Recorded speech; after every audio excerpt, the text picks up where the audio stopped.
Everyone, welcome to another episode of L Liberators. I am your host, Tiger White, and I am with my co-host, Coach Kevin Thornton. So today we're going to talk about sabotage. Why do we sabotage? Why do we sabotage ourselves? Why do we sabotage our families? Why do we sabotage, the ones we call our so-called friends? So in today's episode, we're going to break it all down.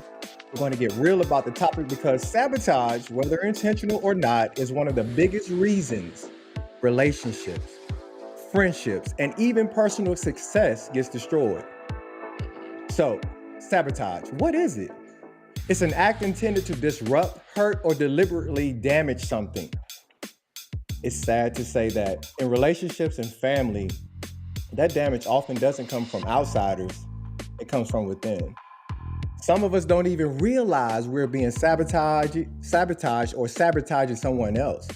Maybe you've seen it, maybe you've been on the receiving end, or maybe just maybe you're the one doing it. And I hope you're not doing it. But what does sabotage look like? That's why we're here today. Myself, Tiger White, and my co-host, Coach Kevin. We're going to answer that question today. What does sabotage look like? We're going to highlight some of the realistic stories that might not sound familiar, stories that might hit home. And by the end of this conversation, we hope you're going to walk away with a deeper understanding of how sabotage works, why people do it, and most importantly, what you need to do to free yourself from self-destructive cycles and toxic relationships. So, Kev, I think I'm going to start it out, Kev, with a story. And, it's stories that this is a story that I don't think a lot of us talk about. We know this going on. So just imagine this, Kev. Dubai, early Dubai, before Dubai became Dubai, the American Dubai that we know. I'm out in Dubai, right? Straight, pretty much almost out of high school. And I wasn't used to the other side of the world. So I'm just like, okay, this is new, meeting new people and things like that, right? So I ended up in Dubai. They have a lot of sex shops and stuff like that, right? So that was the thing to do, guys. That's what we do. Like, okay, that's where you're going. We're going to the party. It ends up there's a lot of hookers and things of that there. So I ended up getting really close with some of the hookers. Just became friends with them. Nothing serious, and I just became friends because I want to know, like, man, what makes you do this kind of stuff?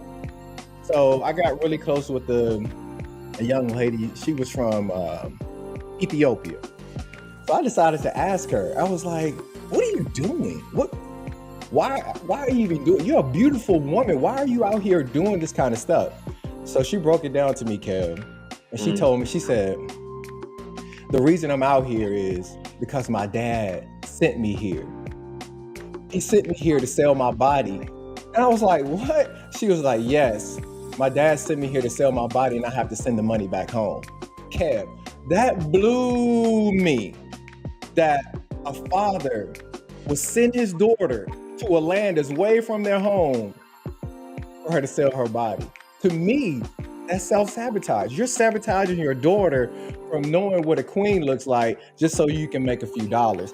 To me, that's just my quick story. That's the quick version of it, Kev. I was like, man. But then at that point, I was at a point where I was like, I don't know what this is, but I just wanted to talk and know why people do it. So that was one that really broke my heart. And I was like, it changed my life when she told me that. And yeah, so that's mine, Kev. Do you think that's self-sabotage though? Huh? Do you think that's self-sabotage when a father sends his daughter to a different country to sell her body to send money back home?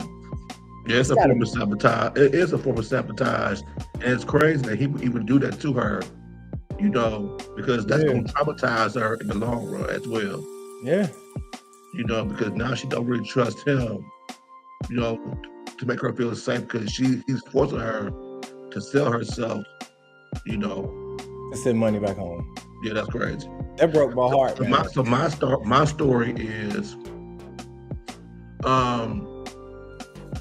I was mentoring a guy, and he might have been 30. And as the time went on, he started to see me more as a father figure than just a mentor, right?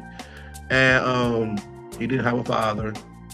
Um, so as time went on, and his feelings towards me as a father figure grew. He um he started to create arguments. He started to do things like to try to irritate me because what he was trying to do is to sabotage the relationship. Because he rather he do something to make me want to leave than for him to do something, or I just leave because I just don't want to be bothering him no more. Because he was getting to the point he got too fearful that he was that he saw me as his father figure, and he was scared that he don't deserve what I was giving him in the relationship as a friendship. And so he felt like, let me sabotage the relationship so then therefore I can't get hurt. Because I can't afford for this person to abandon me like my dad abandoned me. And so we had that conversation, and I said, why are you constantly trying to create this argument? And he said, it's easy for me to just find a reason for us to just like split apart than for me to get close to you and then after you leave me. And I said, but I'm not your father.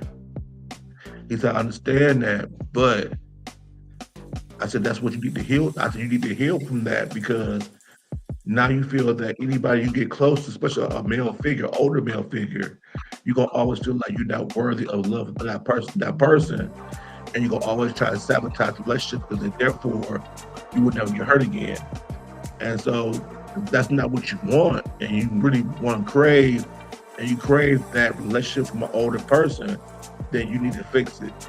And otherwise, you're gonna constantly sabotage the relationship over and over again. Yeah. And it went for that. For him, he did that in relationships with like me, but he also did it in the work arena too. So like if the manager was an older man, and he really liked him because he thought he was a great worker, he'll find some kind of way to mess up the job. Yep. Wow. And then he will have to leave because he just.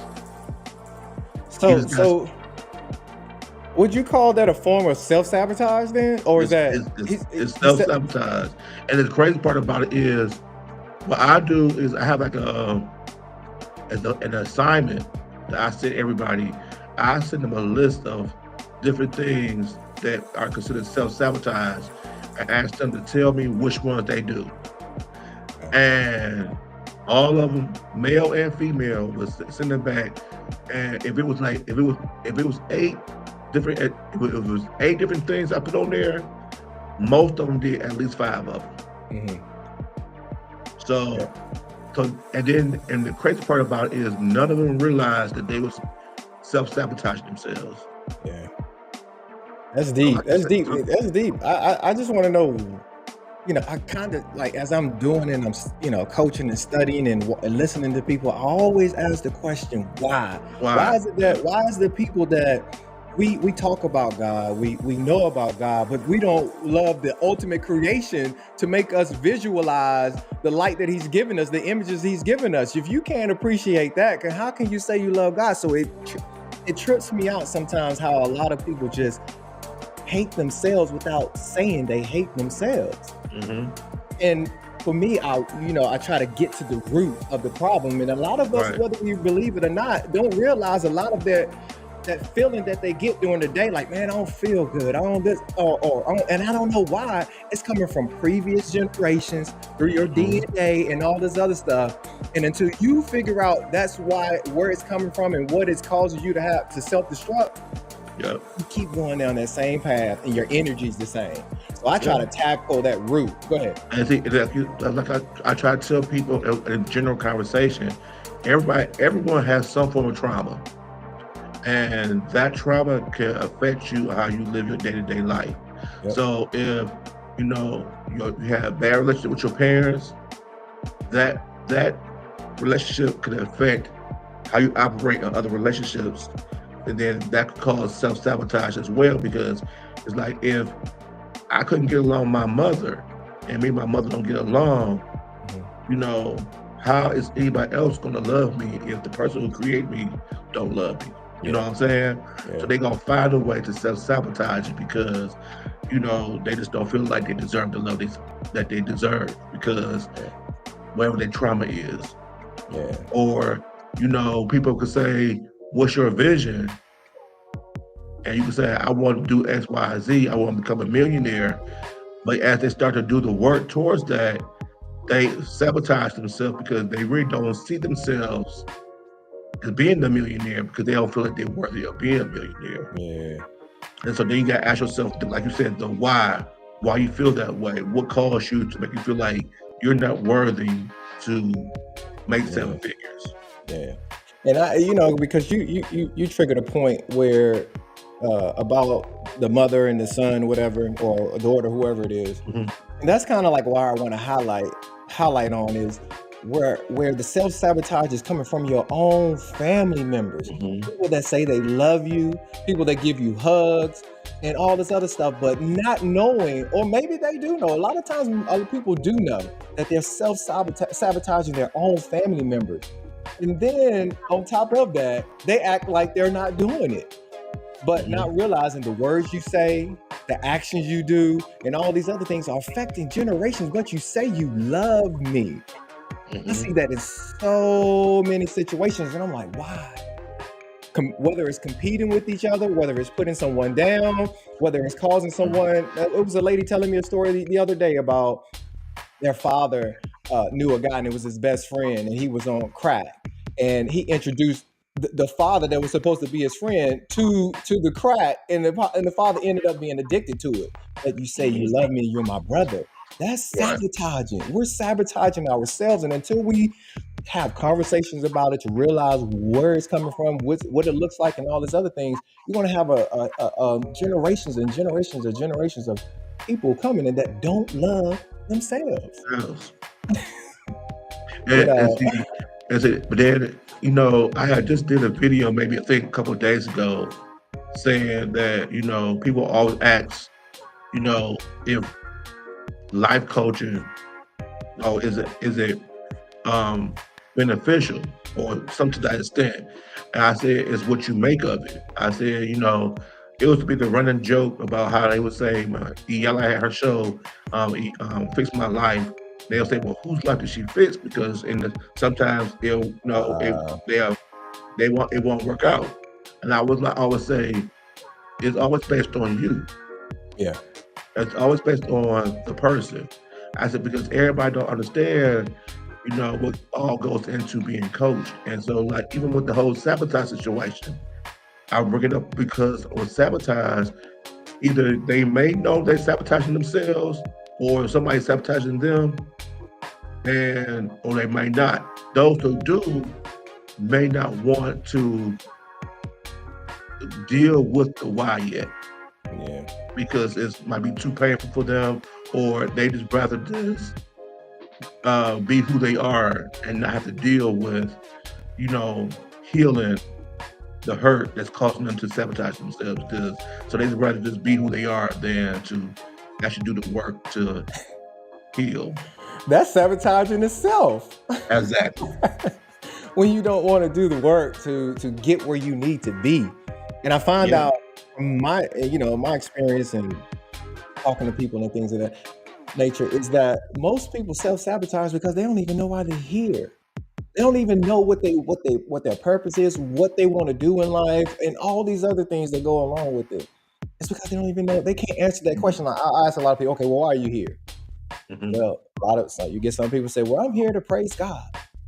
Okay, so I have to ask them, like, okay, so you think that the Father sent you to Earth where He needed some things to change just for you to just sound off some noise and that's it? No, He wants you to become the greater you. He Right. wants you to be ye perfect as your Father in heaven is perfect. What does that mean? It doesn't mean, like I was telling the guy, it doesn't mean you don't go out here and trip over a rock and, bust your head or something like that. No, but knowing who you are. Mhm. That's what the Holy Spirit is. Holy who you are. The breath of life is breathing through you. It's Holy Spirit. And you get people that don't want to accept that they are important, that they are significant, that they are beautiful, that they are intelligent. I get the biggest struggle getting people to realize that power that they have, because they don't want to see it. They can't They don't want to see turn it. that mirror on. They don't want to see it, and they're too scared of the rejection. And so because I think one of the things I said too was a lot of us are a perpetration of the fraud.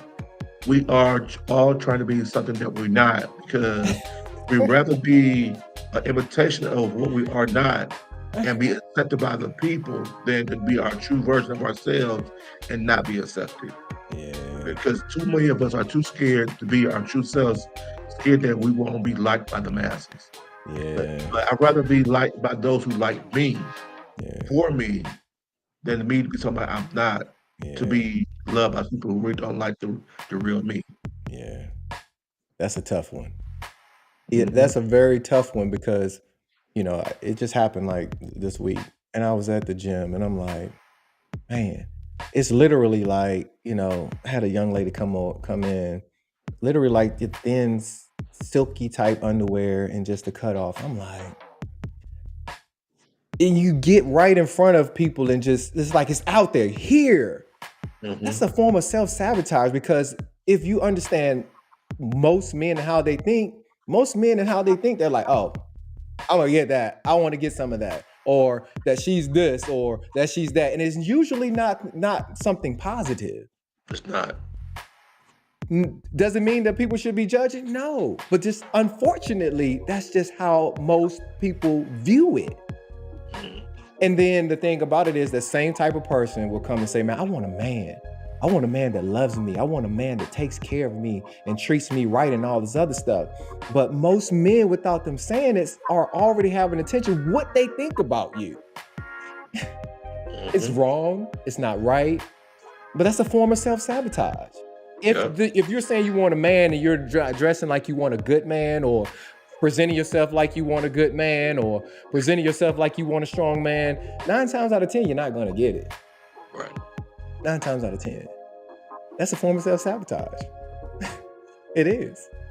But the thing for me is, I find that more families are having more problems. Mothers and daughters, Mhm. fathers that don't even care about their daughters and not realize you're sabotaging your daughter because you don't even call them and make sure they're okay. You're sabotaging your daughter because you don't even tell them that you love them. You're sabotaging your daughter because you don't hug them, you don't kiss them. That's sabotaging your daughter, because they don't know, if they don't get it from their father, they're going looking and don't know what it looks like. Yeah. That can hurt. It hurts a lot. That hurts a That can hurt. lot because a lot of the younger ones will gravitate towards me, and we'll have those type of conversations, and you can see the pain, and it doesn't make a difference now of color. It can be Yeah, white or black. They all go yeah, through the younger ones are all go through the same thing.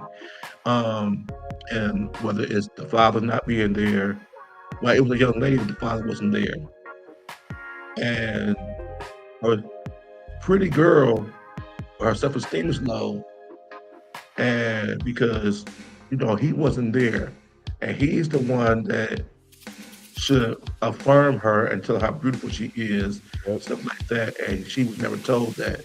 So yep, now she's seeking that love and attention from other people, and she doesn't know how to go about getting it, and she's seeking it from the wrong people at times too. Because yeah, if she had been reassured and validated by her father growing up, yeah, she wouldn't be seeking this now.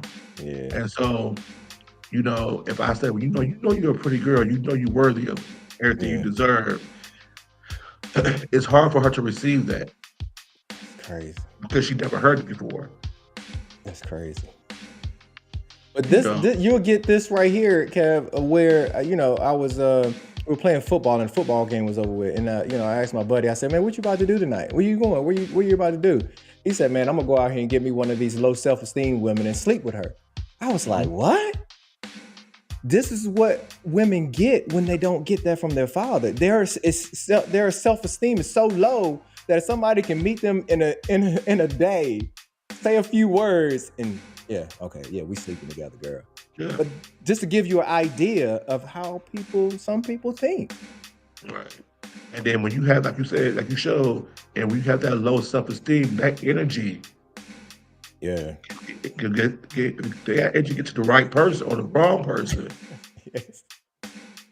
they're gonna take advantage of the situation They're gonna because take they know advantage. you're desperate for love and attention, and they're gonna give you all that love and attention that you need at that moment and get what they want. Yeah. And That's so, then when you they get what they want, and then they move on, now you upset because you feel like they're not treating you right, but the energy that you putting out to the world of being have low self-esteem and desperate for love and attention, you're gonna attract those type of men towards you. Yeah, that's true. You said a key word that literally leads to sabotage, or you said the word. Man, what was the word you said, Kev? Dang, it's oh man. I lost the word, Kev. That's crazy. You just said it. Dang. What energy? Attention, I think is what you said. Attention. I think it's what you said. Dang, man, that's crazy. But anyway, I was trying to get to the point where whatever the word was you said, I think it was attention. How when you're seeking attention, that leads to sabotage.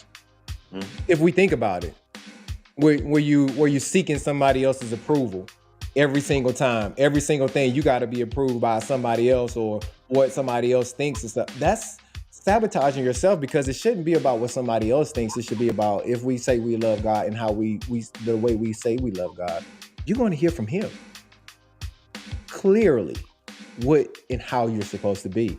And 9 times out of 10, if you haven't gotten to that point of seeking and finding and understanding what it looks like and what it sounds like from Him, 9 times out of 10, what you see and what you think right now is not what it is. I used to be something totally different until I said, you know what, something ain't right. And I decided to seek for myself, and then I found it. And it wasn't something that I was even in the direction. I wasn't even going in that direction, man. But I had to flip the light on and say, man, I want to be something else. What does that look like? And I became that. But it took some time because I didn't have that male figure, someone that I can look at and say, yeah, that's what a real man is. All I had around me was, guys, that's all they do is they get drunk until they pass out. We fight, we sleep with women, you have arguments, and then you leave your wife, you're divorced. That's life. So for me, I was strong enough to say, nah, that can't be life. Let me get away from that. And that's how I got away from sabotaging myself. I had to get away from all of that, far, far, far away from that. And then I became me. It's funny because I saw somebody, he's a smart man, young guy, and great personality, but the next thing you know, he would get upset. He was feeling upset because he felt like he in this rat race. All he do is go to work, go home, go to work, go home. I said, but what do you want to do with yourself? And he said, I want to do X, Y, and Z. I said, so then when are you going to create time to start doing X, Y, and Z so you won't feel like this? Because you feel like this because you're doing stuff that is not fulfilling to you. And I said, you have to start figuring out who you are and what it is for you that you want to do in life and what your purpose is. And then once you do that, it won't feel like that anymore. But until you start doing that, until y'all stop walking around pretending like I'm here on earth just to live my life day to day. Yes. And it'll come together to me In someday. time. Yeah. You're gonna feel like that. Yeah. I'm glad you said that because that makes no sense to me. I've had so many conversations with people, and by the time that conversation is over with, they're sitting there quiet because I'm like, are you saying the only reason we're here is to sing, play instruments, play games, and then we, buy a whole bunch of stuff and then we gone? That makes no sense to me. That's just maybe me though, but that makes no sense to me. There has to be a bigger purpose, especially if you're listening to, if you like to read the Bible or any spiritual book, you understand that there is a bigger purpose to this thing. And if we sabotaging ourselves, we will never get to that bigger purpose. Go ahead. I'm sorry, Ken. No, what you were saying is true because at the end of the day, I could post something and they'll like it, whatever. And so if you all are Christians or wherever your spiritual belief is, you are put on earth to be a servant leader. Yeah. So you got to be some form of service. So then you got to ask yourself, okay, what did he put me on earth to do to be of service? Yeah.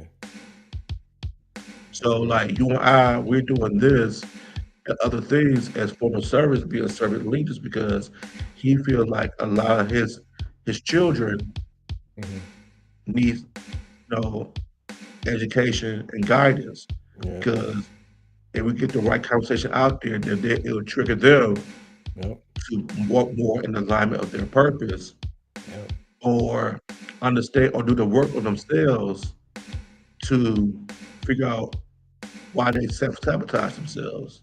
But it's up to them to figure out what their purpose are and how can they use that purpose to be of service to other people. Yeah, that's real.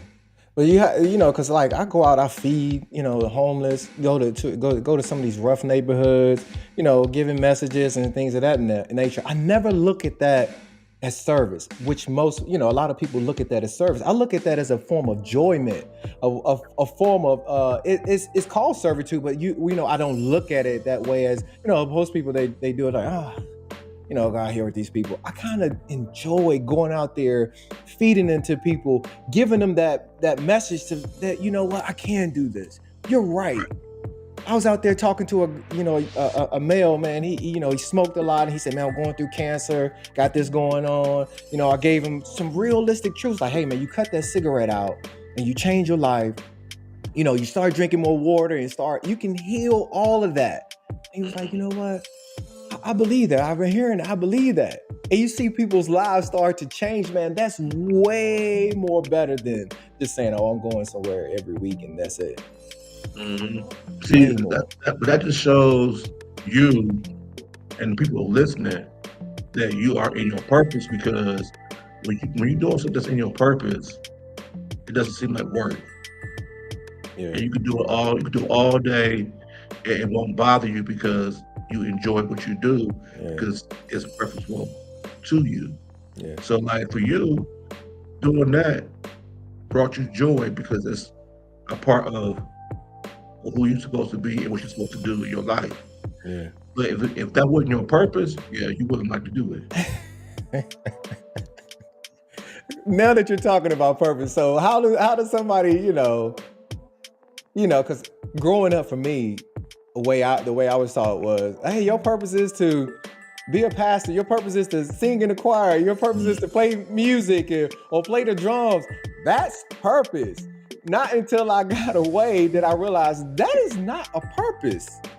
That is not a purpose. A purpose is something that is going to affect change. Period. That's why we're here as God's children, to affect change. If we come here and we play year after year, year after year, year after year, and then we leave, did we affect change? No. Your purpose is going to affect change, and you're going to have pressure. You're going to have people resistance. Why? Because the resistance in the energy, mostly in the world today, is negative energy, not want to change, people want to destroy people for saying this or saying that, man. But this is just, man, the energy and the thoughts that God has given me. I'm just voicing myself. Just let me know. If it doesn't make sense, cool. If it does make sense, if it doesn't make sense, we can have a conversation. If it does make sense, let's have a conversation. Stop throwing stones at people just because that's the energy they're in, the thoughts they're getting in their mind. Because it causes people to fall back and self-sabotage themselves, because if you're not if fully in your purpose and doing what you want to do, you're not going to get the joy that is talking about within the Bible or any spiritual book or anything about joy, peace, laughter, and all these other things. You're not going to get it. It's a fulfillment that's not going to be there.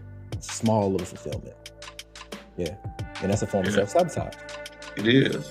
It is. For me, it's like, you got to ask yourself, I know when I started my journey, that was the first thing somebody said to me was, I can see you in the ministry.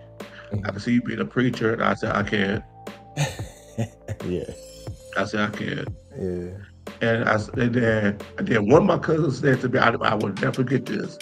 But I told them what somebody said to me about being in the ministry. She said that I could see you being a minister, but you would not make a lot of money as a minister. And I said, why? And she said, because you believe in 100% accountability. So then, therefore, part of your service is going to be, you're going to hold us accountable for where we are in our lives. I said, that's true. Yeah. She said, but we don't want to hear that. I was like, oh, okay. So what the heck are we doing then, Kev? Exactly. What the heck are we doing? If nobody wants to listen and nobody wants to change, what the heck are we doing here? Like, I don't know. But you know what? I do get fulfillment, because like when I go home to either Cleveland or I go to Detroit to visit, I'll get people from college who see me and they were like, I wake up every morning to your post, and it's really helped me. It's part of my daily worship or whatever. So that, or they'll be like, your podcast, I really enjoy it because y'all having some great conversations, and it's great to see men having type of conversations. So it's like, we may not see it, but we're doing it though. Listen, I get exactly what you're talking about, Kevin. Based off of, we used to have massive classes, packed out classes, Hollywood screens and everything. But I've never, in doing all of those things, I've never got more enjoyment than having somebody come to you, tear come down their face and say, man, you changed my life. All it takes is one person to say it, and it outweighs all that other stuff. Yeah. I'm like, man, it's like, to see that person tear up, man, and say, man, look you dead in the eye, say, man, you changed my life, man. How you talk to me, giving me the truth and all these things and telling me exactly where I was wrong, changed my life, man. What was crazy for me was I went home to Cleveland last year for Memorial Day, and we had an all-class reunion. So I hadn't seen half of my classmates in almost 30 years, right? And so I go to the picnic with my friends from the neighborhood, and somebody stopped me that was I graduated with, and I'm like, I gotta take a picture with you. I said, huh? I said, I gotta take a picture with you because you are famous. I said, I'm not famous. She said, but to us, you are. Yeah. She said, you're just published author. You're doing a podcast that's great. You're doing all the different things. So to us, you're famous. Yeah, that's real. And so I want to take a picture with you because I'm proud of what you're doing. And I'm like, okay. And so when I heard that, that I don't care what else anybody said to me for the rest of the weekend. Yes. Because I never saw it from that perspective. Sure. And so that just means, so like I came back and now I'm ready, I'm on 100. Now how can I do more? Yeah. Because now if I get that one person feel like that, I could probably get a few more to feel the same way And as long as I can touch one, two, or three people, I'm doing my job. Yeah. Yeah, that's so real. That's so real. So let's change it to we've been talking about family. What about male and female relationships and how they sabotage each other in a way that some of us may not think about, or like for instance, you'll have a guy, he'll go out here, he finds a girl, he'll cheat on her, and all these other things, but he has a sister. Another guy cheats on his sister. He's ready to blow off the hinges because, that's my sister. Mm-hmm. Like, come on, man. you Mm-hmm. you can't do that. You can't sabotage somebody else and then expect somebody not to sabotage your loved one or something like that. Yeah. Just don't sabotage at all. I have a situation where I know a young lady that sabotages her relationships with the guys that she are with. And it stems from her mother. It stems from her mother saying negative things about her. So then when it comes down to her getting to the relationship with guys, she doesn't feel like, she's worthy of the love from these guys because of all the things she's been told and called by her mother, if that makes sense. So once you get to a certain point in a relationship with the guy, she finds a way to mess it up because she rather just get it, have it break up before she get too involved in it, and before he leaves her, and because she already feels like she don't deserve it as it is anyway.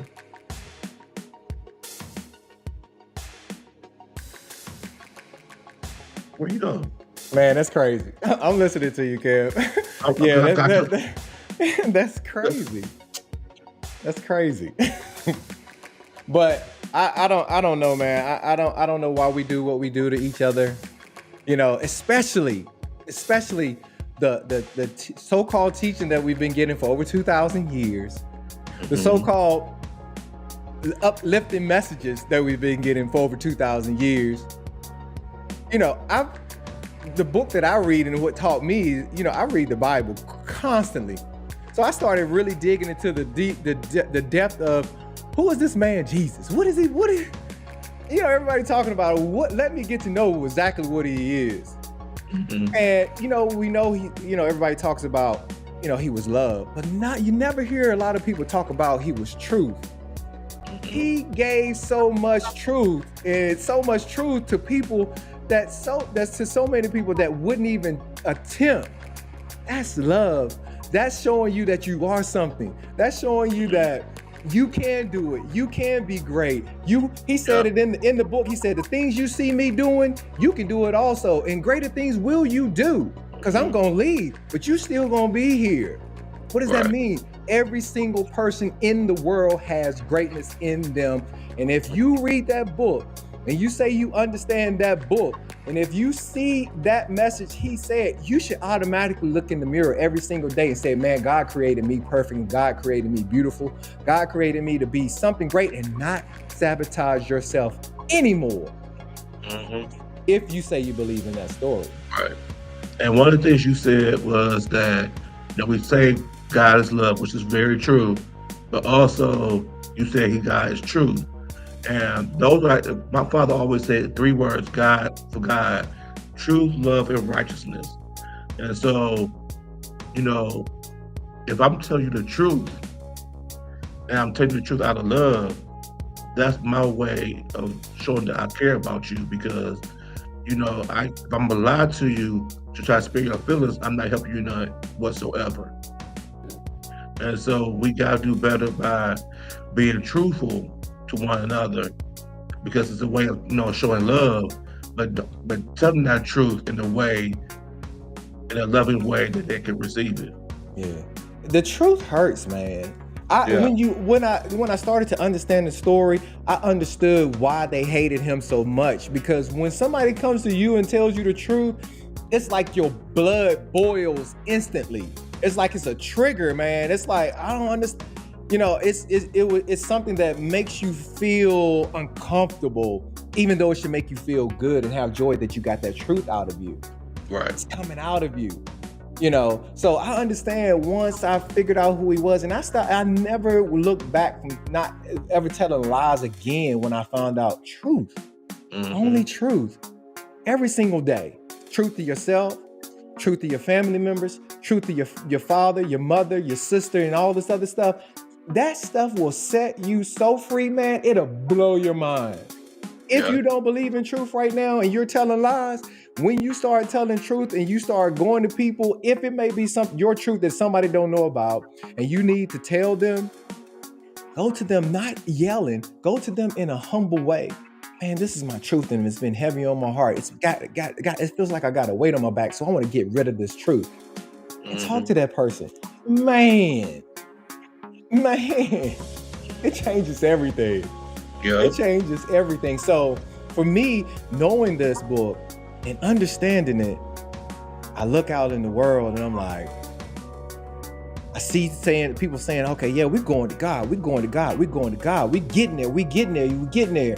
But the majority of people are sabotage. Whether it's self-sabotaging, whether it's your family member sabotaging you, whether it's a loved one that a dude or woman say they love you and then they're going out and doing stuff behind, we sabotaging each other, and that is not even the direction we're supposed to be in. Right. Why is it happening? Why is it happening, Kerry? What are your thoughts?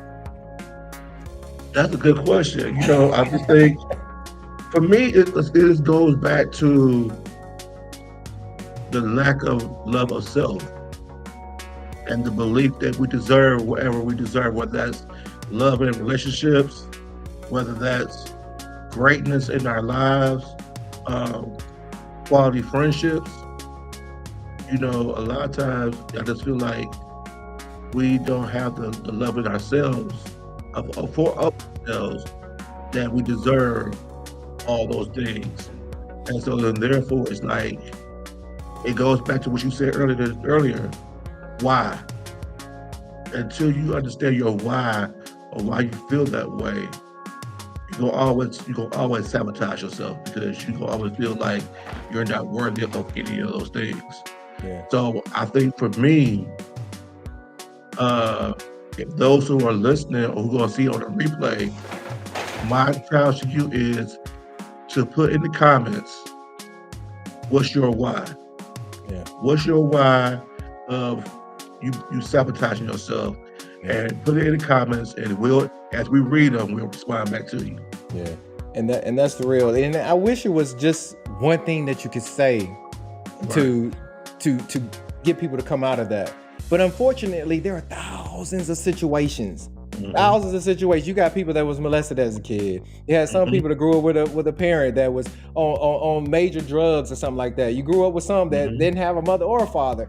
It's so many. So until you get to that root and find that strength and power within yourself to say, I'm gonna take this on.